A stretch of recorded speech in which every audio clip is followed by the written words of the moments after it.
ఏమవుతుందమ్మా? ఏం కాదు, ఇంకా నువ్వు ధైర్యం చెప్పాలా కానీ ఏడుస్తావా?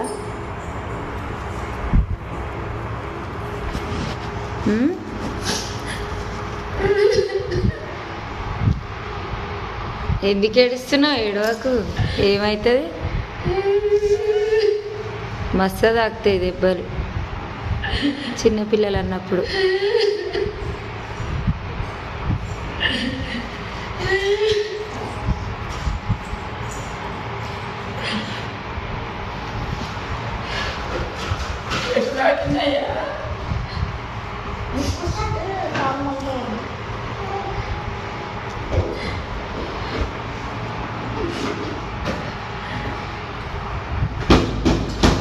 మీరేది లేని పచ్చలు ఎందుకు ఇట్లా చేసుకుంటావురా? ఎందుకు ఇట్లా చేసుకున్నావురా? అమ్మాయి విడిచిపెట్టదు పైసలు పూజ చేసుకుంటే తినట్టు లేకపోతే కొన్నట్టు.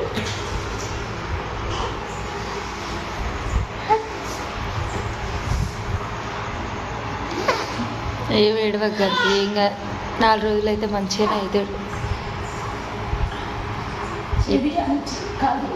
పెద్దోడైతే అమ్మకాడ సంవత్సరం పిల్లగానప్పటి నుంచి అమ్మనే చదువుకుందనమాట. అందుకే ఇంత ప్రేమ. గాయానికే ఏడుస్తారా అని అనుకోవచ్చు, అందుకే ఏడుస్తుంది అనమాట. నిన్న నుంచి అమ్మ మొత్తమే లేవలే, అందుకే చిన్న అంటే పెద్దోని చూడడానికి రాలేదన్నమాట. నా పిల్లలకి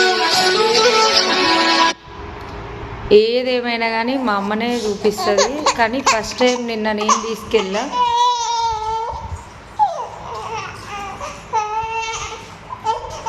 అసలు ఇంతకుముందు కూడా ఒకసారి చెయ్యి ఇరిగినప్పుడు కూడా అమ్మనే తీసుకెళ్ళింది. కానీ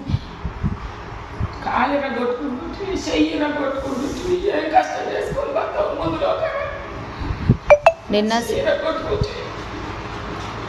మగ పిల్లగాడ శరీర కొట్టుకుని 2 సార్లు కొట్టుకుని 2 సార్లు కట్టించుకొస్తే కట్లు అతుకు పెట్టించుకొస్తే ఇప్పుడు కాలం చేసుకుంటే మోసం. ఏం కష్టం చేసుకొని పల్లెకెట్ట పోతావు? పెద్ద అయినాక ఈ దెబ్బలన్నీ నొప్పులన్నీ గెలుతుంటే ఏం కష్టం చేసుకుంటా? ఎందుకు ఇట్లా తయారు?